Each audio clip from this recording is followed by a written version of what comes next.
So other sorry is మంచి organza, printed organza, digital print. And ఇది sorry అంతా stripes వచ్చాయి. చాలా లైట్ వెయిట్ ఉందండి. ఇదైతే నాకు తెలిసి ఒక 1/2 kg కూడా ఉండలేదు సారీ మొత్తం కలిపితే. చాలా లైట్ వెయిట్గా అనిపిస్తుంది సారీ. అండ్ బ్లౌజ్ పీస్ చాలా బాగుంది. So this is the pallu. And this is the blouse.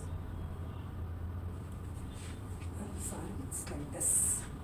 Half and half లాగా ఉంది. You see on the top part nice stripes వచ్చాయి, హారిజాంటల్ స్ట్రైప్స్. సో మనం డ్రైప్ చేసుకున్నప్పుడు మీకు ఇలా కనిపిస్తుంది.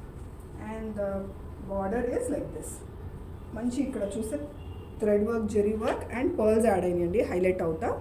అండ్ ఎడ్జ్కి వచ్చేసరికి రెగ్యులర్ బార్డర్ లాగా కాకుండా కొద్దిగా మనకి ఇలా చాలా cute border. So entire saris like this. చాలా లైట్ వెయిట్ ఉందండి. నేను ఇందాక చెప్పినట్టు అస్సలు సారీ డ్రేప్ చేసుకున్నట్టు అనిపించట్లేదు. అండ్ కలర్స్ ఆల్సో మంచి pista green and yellow, lemon yellow కాంబినేషన్స్లో ఉన్న కలర్స్ ఇవి. And blouse already printed blouse వచ్చింది కాబట్టి I think you can go for the same blouse. This sari is available.